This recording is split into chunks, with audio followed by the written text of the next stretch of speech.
សួស្តីប្រិយមិត្តទាំងអស់គ្នាស្វាគមន៍សាជាថ្មីជាមួយនឹងការសម្រាយរឿងរបស់ Admin ថ្ងៃនេះ Admin មានរឿងមួយលើកមកនិយាយប្រាប់អ្នកទាំងអស់គ្នាដោយរឿងមួយនេះបាននិយាយអំពីក្មេងស្រីម្នាក់មានស្រោមមុខអាចពាក់ទៅខ្លាចជាសត្វឆ្មាក្រោយពេលដែលនាងជួបបញ្ហាផ្ទួនគ្នាវាធ្វើឲ្យនាងនឹងខូចចិត្តយ៉ាងខ្លាំងនិងមានគំនិតចង់ខ្លាចទៅជាឆ្មាជារៀងរហូតតអ្នកទាំងអស់គ្នាកុំឲ្យខាតពេលយូរយើងមកតាមដានជាមួយ Admin តែម្ដងទៅសាច់រឿងបានបង្ហាញអំពីសត្វឆ្មាមួយក្បាលដែលកំពុងតែលោតពីដំបូងមួយទៅកាន់ដំបូងមួយទៀតបន្ទាប់មកសត្វឆ្មាមួយក្បាលនោះក៏បានខ្លាចទៅជាក្មេងស្រីម្នាក់រុំជាមួយនឹងស្រោមមុខដែលបានធ្លាក់ចូលមកខាងក្រោមដូចគ្នាក្មេងស្រីឃើញស្រោមមុខធ្លាក់បែបនេះនាងមិនបង្អង់យូរឡើយក៏បានលោតទៅចាប់ស្រោមមុខនោះភ្លាមដោយមិនស្ទាក់ស្ទើរថាវាមានកម្ពស់ខ្ពស់អីនោះទេដើម្បីបង្ការកុំឲ្យមានគ្រោះថ្នាក់ក្មេងស្រីម្នាក់នោះក៏បានយកស្រោមមុខនោះមកសើកហើយនាងក៏បានខ្លាចទៅជាឆ្មាមួយរំពេចដូចគ្នាដើម្បីគេចរកកន្លែងស្ងប់ស្ងាត់ឆ្មាមួយក្បាលនោះតែងតែទៅដេកនៅកន្លែងផ្ទះនៅពេលនោះដែរយើងបានឃើញក្មេងប្រុសដ៏សង្ហាម្នាក់បានបង្ហាញខ្លួននៅចំពីមុខឆ្មាកូនឆ្មាបានសម្លឹងឃើញក្មេងប្រុសម្នាក់នោះហើយគេរំភើបចិត្តយ៉ាងខ្លាំងពីព្រោះតែក្មេងប្រុសម្នាក់នោះគឺជាអ្នកដែលនាងចូលចិត្តជាងគេបំផុតហើយសាច់រឿងក៏បានបង្ហាញអំពីក្មេងស្រីម្នាក់ដែលមានឈ្មោះថាម៉ាយ៉ាកុមារភាពរបស់នាងនឹងគឺមិនសូវសុខសប្បាយនោះឡើយដោយម្ដាយរបស់នាងនឹងបានបោះបង់នាងចោលតាំងពីតូចហើយនាងក៏ត្រូវរស់នៅជាមួយនឹងឪពុករបស់ខ្លួនរួមជាមួយនឹងម្ដាយចុងម្នាក់ផងដែរបើទោះជាម្ដាយចុងរបស់នាងនឹងព្យាយាមយកចិត្តនាងយ៉ាងណាក៏ដោយក៏នាងនៅតែមានអារម្មណ៍ថាឯកាដដែលនាងតែងតែគិតថាខ្លួនឯងនឹងមិនមែនជាសមាជិកនៅក្នុងគ្រួសារមួយនេះនៅពេលដែលម៉ាយ៉ាធំពេញរូបពេញរាងនាងក៏បានពេញចិត្តទៅលើមនុស្សម្នាក់ដែលមានឈ្មោះថាហ៊ីណូនៅពេលដែលនាងបានជួបគេម្ដងអរិយាប័ត្ររបស់នាងនឹងខុសប្លែកទាំងស្រុងដែលក្មេងស្រីទៅតែពេញវ័យដូចនាងនឹងមិនគួរធ្វើតតែសោះដោយនាងតែងតែរត់ហេទៅរកគាត់ដោយយកគូតរបស់នាងនឹងទៅអុកគូតរបស់គេថែមទៀតផងគេមិនដឹងថាត្រូវធ្វើអ្វីជាមួយនាងនោះទេពីព្រោះតែមើលទៅនាងហាក់បីដូចជាគ្មានអារម្មណ៍ខ្មាស់អៀនតតែសោះជារឿយម៉ាយ៉ាតែងតែបង្ហាញក្តីស្រឡាញ់របស់នាងដោយបើកចំហទៅកាន់ហេណូករួមជាមួយនឹងមិត្តដែលនៅក្នុងថ្នាក់ផងដែរប៉ុន្តែនាងមិនមែនជាមនុស្សល្បីនោះឡើយគេស្គាល់នាងនឹងគឺដោយសារតែនាងនឹងតាមស្រឡាញ់ប្រុសតែប៉ុណ្ណោះប៉ុន្តែម៉ាយ៉ានាងមិនខ្វល់ឡើយសកម្មភាពរបស់នាងនេះធ្វើជារឿយគ្មានថ្ងៃបញ្ចប់លុះពេលដែលនាងបានចេញមកពីសាលារៀនត្រឡប់មកដល់ផ្ទះវិញរឿងមួយដែលនាងធ្វើដំបូងគេនោះគឺយកស្រោមមុខរូបឆ្មាដែលនាងបានលាក់នៅក្រោមគ្រែនោះយកមកសើកហើយនាងក៏បានខ្លាចទៅជាឆ្មាមួយរំពេញរួចក៏បន្តលោតចេញពីផ្ទះនិងទៅជិតផ្ទះរបស់ហេនដូចំណែកឯនៅខាងហេនដូឯនេះវិញគេមានអារម្មណ៍ដូចជាមានវិញ្ញាណទី6ហៅគេឲ្យទៅខាងក្រៅផ្ទះដើម្បីហៅឆ្មាអញ្ចឹងដោយឆ្មាមួយនោះត្រូវបានហេនដូដាក់ឈ្មោះគេថាជាថារ៉ូដោយគាត់នៅឃើញហេនដូមកភ្លាមកូនឆ្មាក៏បានលោតពីខាងលើនឹងសម្ដៅមករកហេនដូដែលធ្វើឲ្យហេនដូបញ្ញាចាប់គេរមៀលពេញនឹងពេលនេះហេនដូពិតជាស្រឡាញ់កូនឆ្មានោះខ្លាំងណាស់ដោយគេមិនដឹងសោះឡើយថាកូនឆ្មានោះគឺជាម៉ាយ៉ាដែលគេនឹងតែងតែធុញទ្រាន់ជារៀងរាល់ថ្ងៃម៉ាយ៉ាដែលស្ថិតនៅក្នុងទម្រង់ជាឆ្មាពេលនេះនាងមានក្តីសោកខ្លាំងណាស់ដែលនាងគិតថានាងនឹងអាចបានគ្រប់គ្រងបេះដូងរបស់គេហើយជារៀងរាល់ថ្ងៃកូនឆ្មាតូចតែងតែនៅជាមួយនឹងហេនដូជាប់ជានិច្ចទោះបីជាគេធ្វើការឬក៏ធ្វើម្ហូបក៏ដោយរាល់ពេលដែលមានអ្នកណាប្លែកនឹងចង់ធ្វើបាបទៅកាន់ហេណូកូនឆ្មាមួយក្បាលនោះតែងតែកាងជាប់ជានិច្ចចំណុចអស់ទាំងនេះធ្វើឲ្យហេណូសរសើរទៅលើកូនឆ្មាយ៉ាងខ្លាំងគាត់ថែមទាំងធ្វើម្ហូបឲ្យកូនឆ្មានឹងដោយផ្ទាល់ដៃរបស់គាត់ទៀតផងរាល់ពេលដែលនាងលការោនាងតែងតែត្រឡប់ទៅកាន់ផ្ទះរបស់នាងវិញដែលក្នុងទម្រង់ជាសត្វឆ្មានាងបានដើរតាមផ្លូវហើយក៏លុតឡើងទៅលើដំបូលនៅពេលដែលនាងបានត្រឡប់មកដល់ផ្ទះនាងក៏បានប្រែរូបរាងរបស់នាងខ្លាចទៅជាមនុស្សហើយនាងពិតជាត្រេកអរខ្លាំងមែនទែនបើទោះបីជានាងខ្លាចទៅជាសត្វឆ្មាក៏ដោយដែលរាបណាដែលនាងបានទទួលការស្រឡាញ់ពីហេណូវាធ្វើឲ្យនាងនឹងសប្បាយចិត្តគ្មានទីបញ្ចប់នោះទេក្រឡេកមកកាន់ហេណូនេះវិញគេមិនអាចឈប់គិតអំពីសត្វឆ្មាមួយក្បាលនោះបានឡើយពេលនេះគេគ្រាន់តែដឹងថាគេពិតជាចូលចិត្តសត្វឆ្មានោះខ្លាំងមែនទែនដោយគេមិនបានដឹងឡើយថាសត្វឆ្មាមួយក្បាលនោះហើយគឺជាម៉ាយ៉ាដែលតែងតែធ្វើឲ្យគេខឹងនឹងជារៀងរាល់ថ្ងៃប៉ុន្តែការប្រែក្លាយទៅជាសត្វឆ្មានេះក៏មានតម្លៃដោះដូរដែរគឺវាចាប់ផ្ដើមពីយប់នៅរដូវក្តៅក្នុងពិធីបុណ្យមួយនៅពេលដែលម៉ាយ៉ានៅតូចនាងបានជួបជាមួយនឹងបុរសអាត់កំបាំងម្នាក់ដែលជាអ្នកលក់ស្រោមមុខហើយអ្នកលក់មួយនោះក៏បានផ្ដល់ស្រោមមុខដែលប្រែក្លាយទៅជាសត្វឆ្មាឲ្យទៅកាន់ម៉ាយ៉ានិងបាននិយាយបន្ថែមទៀតថាបើសិនបើគេពាក់ស្រោមមុខនេះទៅគេនឹងក្លាយទៅជាសត្វឆ្មាមួយរំពេចថែមទាំងបាននៅចិត្តមនុស្សដែលគេចូលចិត្តថែមទៀតផងតែតម្លៃតបស្នងរបស់វានោះគឺអ្នកលក់ស្រោមមុខចង់បានអំពីមុខមាត់របស់ម៉ាយ៉ាទៅវិញដោយមុខរបររបស់គាត់គឺជាអ្នកលក់អត្តសញ្ញាណឆ្មាទៅកាន់មនុស្សដែលចង់ក្លាយទៅជាឆ្មានិងលក់អត្តសញ្ញាណរបស់មនុស្សឲ្យទៅឆ្មាណាដែលចង់ក្លាយទៅជាមនុស្សវិញម្ដងរាល់ពេលដែលម៉ាយ៉ារស់នៅក្នុងរូបភាពជាឆ្មាហើយនាងសប្បាយរីករាយអ្នកលក់របាំងមុខមួយនោះតែងតែចេញមកនិងបាននិយាយប្រាប់នាងឲ្យនាងនឹងសុខចិត្តធ្វើជាឆ្មាជារៀងរហូតទៅប៉ុន្តែម៉ាយ៉ាបានបដិសេធជាមួយនឹងសំណើរបស់គាត់បើទោះបីជានាងនឹងចង់ក្លាយទៅជាសត្វឆ្មាក៏ដោយតែអ្នកលក់ស្រោមមុខក៏បាននិយាយអំពីហេតុផលយ៉ាងច្រើនដែលតាក់ទងជាមួយនឹងឪពុកម្ដាយរបស់គេបានឆ្លោះគ្នាហើយលែងលះគ្នាអីអញ្ចឹងទៅធ្វើឲ្យម៉ាយ៉ានឹងគ្មានភាពកក់ក្ដៅនោះទេប៉ុន្តែប្រសិនបើម៉ាយ៉ាបានក្លាយទៅជាសត្វឆ្មាវិញគេនឹងបាននៅចិត្តហេណូហើយទទួលក្តីស្រឡាញ់និងភាពកក់ក្ដៅពីគេថែមទៀតផងបន្ទាប់ពីនាងបានត្រឡប់មកផ្ទះវិញនាងនៅតែគិតអំពីភាពកក់ក្ដៅជាមួយនឹងស្នេហាពិតរបស់នាងដែលរឿងបែបនេះ គឺនាងមិនដែលជួបប្រទះពីមុនឡើយម៉ាយ៉ានាងពិតជាចង់ប្រាប់ Hindo ខ្លាំងមែនតែនថានាងគឺជាម៉ាយ៉ាប៉ុន្តែរាល់ពេលដែលនាងចង់និយាយពាក្យអស់ទាំងនេះបបេមាត់របស់នាងឡើងរឹងហើយនាងពិតជាខ្លាចខ្លាំងមែនតែនគឺខ្លាចបាត់បង់ Hindo នៅក្នុងថ្ងៃណាដែលគេដឹងថានាងគឺជាម៉ាយ៉ានៅក្នុងថ្ងៃមួយម៉ាយ៉ាបានទៅសាលារៀនហើយនាងបានឮអំពីមនុស្សដែលនិយាយអាក្រក់អំពី Hindo ធ្វើឲ្យនាងនឹងខឹងយ៉ាងខ្លាំងរំពេចនោះនាងក៏បានលោតពីទីខ្ពស់ដើម្បីមករើរឿងអ្នកទាំងពីរតែក៏ត្រូវប៉ះជាមួយនឹងមែឈើបណ្ដាលឲ្យនាងនឹងបាក់ជើងខាងស្ដាំប៉ុន្តែម៉ាយ៉ានាងអត់ចោះចាញ់ឡើយនាងនៅតែក្រោកឈរដើម្បីថាឲ្យពួកគេទាំងពីរនាក់ទៀតខណៈពេលនោះ Hindo ក៏បានចូលមកដល់និងបានទាញនាងឲ្យទៅម្ខាងអាហារថ្ងៃត្រង់របស់នាងត្រូវបានកំពុកខ្ទេចខ្ទីអស់ធ្វើឲ្យ Hindo គេបានចែករំលែកអាហាររបស់ខ្លួននឹងទៅឲ្យម៉ាយ៉ាខណៈពេលដែលម៉ាយ៉ានាងបានញ៉ាំមួយម៉ាត់ចូលទៅក្នុងមាត់នាងក៏បានប្រកាសប្រាប់ទៅកាន់អ្នកទាំងអស់គ្នាដែលនៅក្នុងសាល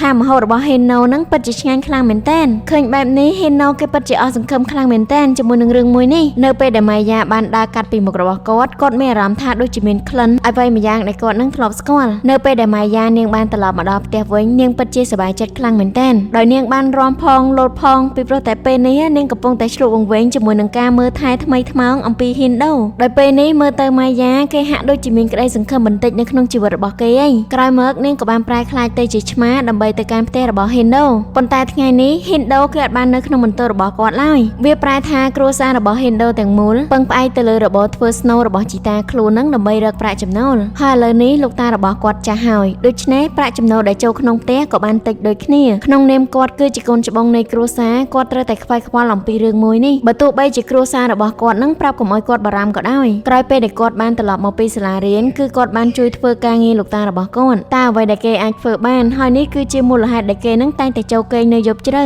រហូតតតែកូនឆ្មាចូលទៅដល់ទើបគេនឹងឈប់លេងជាមួយវាបន្តិចនៅពេលដែលគេបានឃើញរបួសដែលនៅលើជើងរបស់កូនឆ្មាគេក៏បាននឹកឃើញរបួសដែលនៅជើងរបស់ម៉ាយ៉ាដូចគ្នារំពេចនោះគេក៏បានសរសើរអំពីភាពក្លាហានរបស់ម៉ាយ៉ាហើយគាត់ពិតជាមានអារម្មណ៍ខ្មាស់អៀនខ្លាំងមែនទែនដែលគាត់មិនអាចធ្វើបានដូចនាងម្យ៉ាងវិញទៀតអ្វីដែលគាត់ចង់បាននៅពេលនេះគឺជាមុខរបរនៃគ្រួសារគាត់ធ្វើយ៉ាងណាក៏ដោយដើម្បីបង្កើតប្រាក់ចំណូលចូលទៅក្នុងផ្ទះដោយ Hindo គេបានតែធ្វើតែប៉ុណ្ណោះគេគ្មានភាពក្លាហានក្នុងការផ្សព្វផ្សាយផលិតផលរបស់គេឡើយពាក្យសម្ដីរបស់ Hindo ទាំងប្រមាណវាក៏បានចាក់បេះដូងរបស់ម៉ាយ៉ាដូចគ្នាព្រោះអ្វីដែលនាងចង់និយាយបំផុតទៅកាន់ Hindo នាងបែរជាគ្មានភាពក្លាហាននៅក្នុងការនិយាយវាទៅវិញក្រោយមកម៉ាយ៉ាបានប្រមូលភាពក្លាហានរបស់ខ្លួនឯងទាំងអស់ដើម្បីបសេសម្បត្តិសារភាពទៅកាន់ Hindo ទន្ទឹមនឹងនោះអ្នកលក់ម៉ាស់នៅតែមិនទាន់បោះបង់ចោលគំនិតដែលគេនឹងចង់ឲ្យម៉ាយ៉ាខ្លាចទៅជាសត្វឆ្មាដោយគេបានចេញមកម្ដងទៀតហើយនិងបានបញ្យល់ហេតុផលជាច្រើនទៅប្រាប់ម៉ាយ៉ាធ្វើឲ្យម៉ាយ៉ានឹងមានគំនិតមួយថាពិភពលោកនេះប្រហែលជាលែងត្រូវការនាងទៀតហើយដោយអ្នកលក់ម៉ាស់នៅតែនិយាយដដែលថាវាមិនល្អទេអីដែលគេនឹងខ្លាចទៅជាសត្វឆ្មាបានរស់នៅក្បែរមនុស្សដែលគេស្រឡាញ់ជារៀងរាល់ថ្ងៃ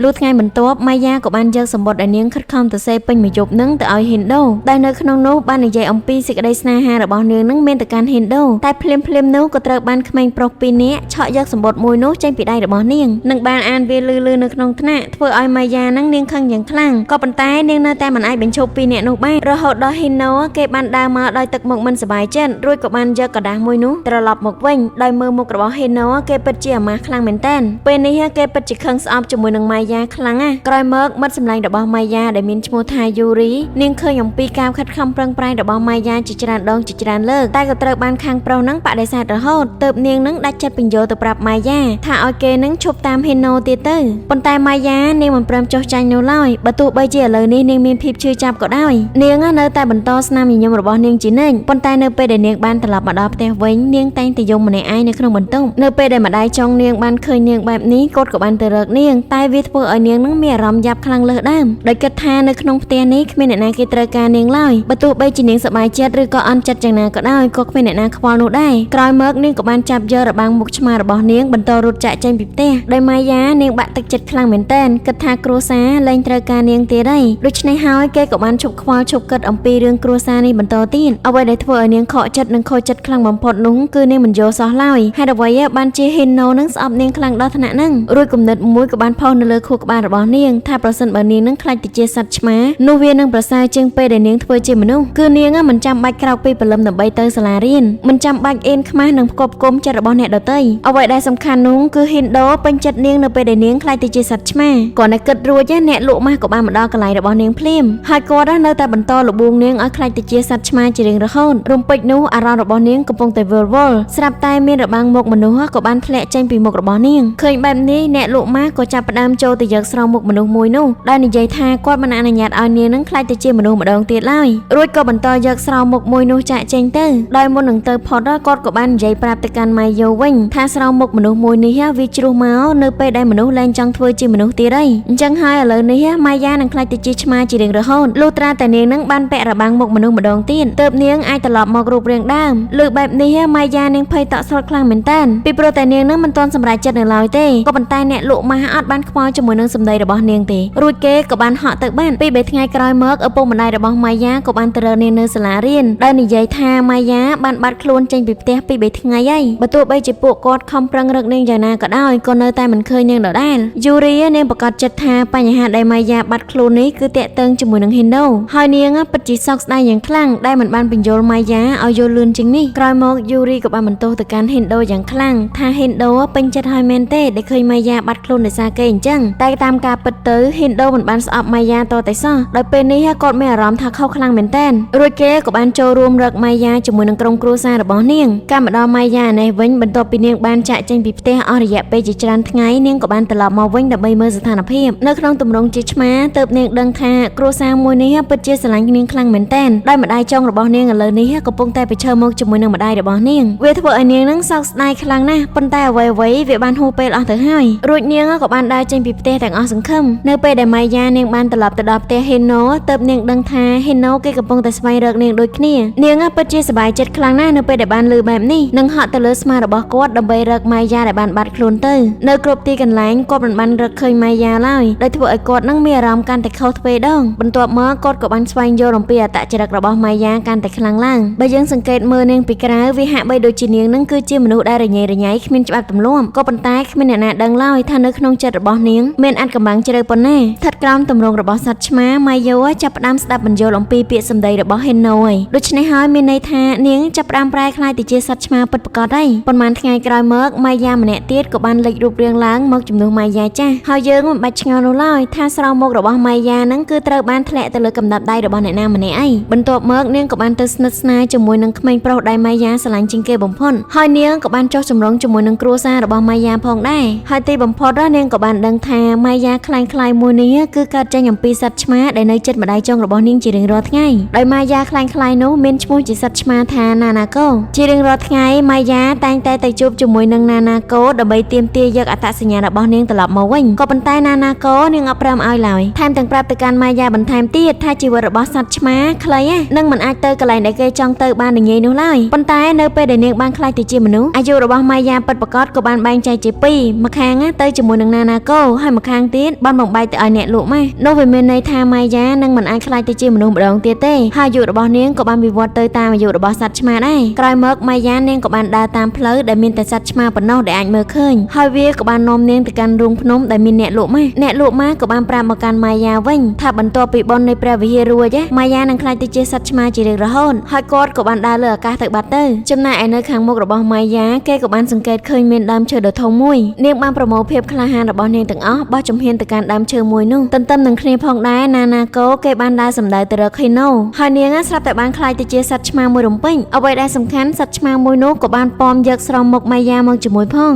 រួចនាងក៏បាននិយាយរៀបរាប់ថាតាមការពិតទៅនាងចង់ខ្លាចជាមនុស្សខ្លាំងណាស់ប៉ុន្តែនៅពេលដែលនាងបានខ្លាចទៅជាមនុស្សនាងបានឃើញម្ដាយចុងរបស់ម៉ៃយ៉ានឹងខូចចិត្តយ៉ាងខ្លាំងប៉ុន្តែការខូចចិត្តមួយនេះគឺមិនមែនតាមរកម៉ៃយ៉ានោះឡើយគឺគាត់កំពុងតែនឹកកូនឆ្មារបស់គាត់ដែលបានចិញ្ចឹមជាយូរណាស់មកហើយធ្វើឲ្យណាណាកូគេមានកំណត់ចង់ខ្លាចទៅជាសត្វឆ្មាវិញពេលនេះហេណូគេបានយកគ្រប់យ៉ាងអស់ហើយគេក៏អាចស្រែកចម្ងល់ដែរថាហេតុអ្វីបានជាម៉ៃយ៉ាជាមួយនឹងសត្វឆ្មារបស់គេនឹងមានក្លិនដូចគ្នាក្រោយមកណាណាកូក៏បានប្រាប់ទៅកាន់ម៉ៃយ៉ូថាមានតែគាត់ប៉ុណ្ណោះដែលអាចជួយសង្គ្រោះម៉ៃយ៉ាបាននៅក្នុងពេលឥឡូវនេះក្រោយមកណាណាកូក៏បាននាំហាណូទៅកាន់កោះឆ្មាដោយតម្រង់ទៅលើដើមឈើស័ក្តិសិទ្ធិដែលវានឹងមានថាមពលអាចកែប្រែមនុស្សឲ្យក្លាយទៅជាសត្វឆ្មានៅក្នុងទីក្រុងមួយនោះគឺពោពេញទៅដោយសត្វឆ្មាគ្រប់ប្រភេទទាំងអស់ប៉ុន្តែហេណូមិនបានមើលឃើញពួកគេឡើយរួចណាណាកូក៏បានយកស្រោមមុខឆ្មាមួយទៅឲ្យគាត់ពាក់បន្ទាប់ពីគាត់បានពាក់ស្រោមមុខឆ្មានោះរួចហើយអ្វីដែលធ្វើឲ្យគាត់កាន់តែភ្ញាក់ផ្អើលគឺមានតែដៃប៉ុណ្ណោះដែលខ្លាចទៅជាក្រញាំរបស់សត្វឆ្មារំពេចនោះអ្នកលក់ម៉ាស់ក៏បានបង្ហាញខ្លួនមកដោយណាណាកូនាងបាននិយាយទៅកាន់គាត់ថាពេលនេះនាងចង់បកគោស្រោមមុខរបស់ម៉ៃយ៉ាទៅឲ្យនាងវិញប៉ុន្តែអ្នកលក់ម៉ាស់បានបដិសេធដោយគាត់បានគិតថាប្រសិនបើម៉ៃយ៉ាបានខ្លាចទៅជាមនុស្សវិញនោះអាយុពាក់កណ្ដាលដែលគាត់ត្រូវបាននោះនឹងត្រូវរលាយវិញហើយទន្ទឹមនឹងនោះម៉ៃយ៉ាក៏បានចូលមកដល់កន្លែងរបស់អ្នកលក់ម៉ាស់ដូចគ្នាហើយនា នាងក៏បានជួបជាមួយនឹងក្រុមឆ្មាមួយក្រុមដែលក្រុមឆ្មានោះគឺសិតសឹងតែជាមនុស្សខ្លាយទៅជាសត្វឆ្មាទាំងអស់ពេលនេះក្រុមឆ្មាមួយនោះលែងមានឱកាសនៅក្នុងការខ្លាយជាមនុស្សវិញហើយដូច្នេះហើយពួកគេក៏សម្រេចចិត្តថានឹងជួយម៉ាយ៉ាដើម្បីវាយប្រហារទៅកាន់អ្នកលក់ម៉ាស់រួចពួកគេទាំងអស់គ្នាក៏បានរត់តម្រង់ទៅរកកន្លែងអ្នកលក់ស្រោមមុខក្រឡេកមកមើលណាណាកូជាមួយនឹងហាណូវិញម្ដងគេក៏បានជាប់នៅទីនេះដូចគ្នាខណៈពេលនោះម៉ាយ៉ានាងក៏បានចូលមកដល់និងជួបជុំជាមួយនឹងអ្នកទាំងអស់គ្នាដោយណាណាកូគេបានបកគោស្រោមមុខមួយនោះទៅឲ្យម៉ាយ៉ាវិញប៉ុន្តែនៅពេលដែលម៉ាយ៉ានាងពាក់ស្រោមមុខមួយនោះនាងមិនបានខ្លាចទៅជាមនុស្សវិញទេឃើញបែបនេះអ្នកលក់ស្រោមមុខពិតជាសោកជាមួយនឹងម៉ាយ៉ាខ្លាំងមែនទែនរួចគេក៏បានចាប់យកម៉ាយ៉ាហោះឡើងទៅខាងលើដោយម៉ាយ៉ានាងបានប្រឹងរើអស់ពីកម្លាំងរបស់នាងរួចក៏បានធ្លាក់មកខាងក្រោមវិញក្រឡេកមកមើលហេណូឯនេះវិញគេបានទៅរកនាងជាបន្ទាប់ដោយមានស្រោមមុខរបស់នាងផងដែរបន្ទាប់មកទៀតគេក៏បានបីនាងដើម្បីទៅរកផ្លូវចេញហើយទីបំផុតគាត់ក៏បានសារភាពអំពីអារម្មណ៍ពិតរបស់គាត់ទៅកាន់ម៉ាយ៉ាថាគាត់ពិតជាអរគុណខ្លាំងមែនទែនចំពោះអ្វីៗគ្រប់យ៉ាងដែលម៉ាយ៉ានឹងធ្វើសម្រាប់គាត់កន្លងមករំពេចនោះអ្នកលក់ម៉ាស់ក៏បានមកខាងផ្លូវរបស់ពួកគេហើយក៏ចាប់ពួកគេយកទៅដាក់គុកដោយគុកមួយនោះគឺវាស្ថិតនៅក្រោមដើមឈើធំនេះតែម្ដងនៅពេលដែលគេបានសម្លឹងទៅខាងលើម៉ាយ៉ាគេមានបំណងប្រាថ្នាមួយគឺគេនឹងចង់ខ្លាយទៅជាមនុស្សម្ដងទៀតចំណែកឯហេណូឯនេះវិញគេព្រមទទួលយកលក្ខណៈសម្បត្តិរបស់ម៉ាយ៉ាគ្រប់យ៉ាងរួចពួកគេក៏បានរួមដៃគ្នាប្រយុទ្ធទៅកាន់អ្នកលក់ម៉ាស់ប៉ុន្តែទោះបីជាយ៉ាងណាក៏គេមិនអាចយកឈ្នះអ្នកលក់ម៉ាស់បានដែរដែលធ្វើឲ្យអ្នកលក់ម៉ាស់នឹងមានឱកាសនៅក្នុងការយកជីវិតដែលនៅសេសសល់របស់ម៉ាយ៉ាទាំងអស់ឃើញបែបនេះហើយហេណូបានស្ទុះទៅរកអ្នកលក់ម៉ាស់ពេញទំហឹងដែលធ្វើឲ្យអ្នកលក់ម៉ាស់រមៀលទៅម្ខាងហើយជីវិតរបស់ម៉ាយ៉ាក៏បានខ្ទាតចេញពីដៃរបស់គេដែរឃើញហេណូមានការតស៊ូដើម្បីខ្លួនបែបនេះម៉ាយ៉ាក៏បានតាំងចិត្តយ៉ាងខ្លាំងរួចពួកគេក៏បានប្រយុទ្ធទៅកាន់ក៏ប៉ុន្តែពួកគេនៅតែមិនអាចយកឈ្នះអ្នកលក់ម៉ាស់តែសំណាងល្អក្រុមឆ្មាជាច្រើនក៏បានចូលមកទាន់និងអាចបង្ក្រាបអ្នកលក់ម៉ាស់បានយ៉ាងឆាប់រហ័សហើយទីបំផុតម៉ាយ៉ាក៏បានយកអាយុជីវិតដែលអ្នកលក់ម៉ាស់លួចទៅនឹងត្រឡប់មកខ្លួននាងវិញហាណូគេបានអោបម៉ាយ៉ាជាប់នៅក្នុងដៃដោយចិត្តស្មោះសររបស់គេបានប្រាប់ទៅកាន់នាងថាចាប់ពីពេលនេះទៅគឺគាត់ចង់ស្វែងយល់គ្រប់យ៉ាងអំពីនាងរំពេចនោះក៏មានកំជ្រួចជាច្រើនបាញ់ឡើងទៅខាងលើរួចអ្នកទាំងពីរក៏ចាប់ផ្ដើមសាសងសេចក្តីស្នេហាគ្នាទៅវិញទៅមកនៅទីបំផុតពួកគេទាំង3នាក់រួមជាមួយនឹងណាណាកូក៏បានចេញមកខាងក្រៅដើមឈើហើយម៉ាយ៉ានាងក៏បានខ្លាចទៅជាមនុស្សម្ដងទៀតនៅក្នុងរឿងនេះចង់បង្ហាញឲ្យយើងដឹងកាន់តែច្បាស់ថានៅលើជីវិតរបស់មនុស្សម្នាក់ៗតែងតែមានការលំបាករៀងៗខ្លួនជាពិសេសគឺបញ្ហាជាមួយនឹងគ្រួសារសេចក្តីស្រឡាញ់រួមជាមួយនឹងការងារគឺគ្មាននរណាម្នាក់អាចលួងលោមយើងបានទេក្រៅអំពីយើងខ្លួនឯងដែលត្រូវស្វែងរកដំណោះស្រាយជាមួយនឹងទីជម្រកផ្លូវចិត្តជាក់ស្ដែងតួអង្គអ្នកលក់ម៉ាស់គ្រាន់តែជាលេសដើម្បីឲ្យយើងនឹងកិច្ចអំពីបញ្ហាតែយើងនៅតែមិនអាចដោះស្រាយវាបានប្រសិនបើយើងអាចប្រមូលផ្ដុំភាពក្លាហានរបស់ខ្លួនឯងប្រឈមមុខទៅនឹងជីវិតរបស់យើងបច្ចុប្បន្ននោះបញ្ហាទាំងអស់នឹងអាចដោះស្រាយបានជាមិនខានឡើយម្យ៉ាងវិញទៀតយើងនៅអាចក្លាហានដើរឆ្ពោះទៅមុខដើម្បីរកសុភមង្គលពិតប្រាកដដែលកំពុងតែរងចាំយើងថែមទៀតផងហើយសាច់រឿងក៏ត្រូវបានចប់ទៅហើយដែរដូច្នេះហើយ admin សូមអរគុណប្រិយមិត្តទាំងអស់គ្នាដែលតាមអានទស្សនាការសម្ដែងរបស់ admin បើពេញចិត្តការសម្ដែងមួយនេះសូមជួយ subscribe ឲ្យ admin ម្នាក់មួយផងជួបគ្នានៅវីដេអូបន្ទាប់បាយបាយ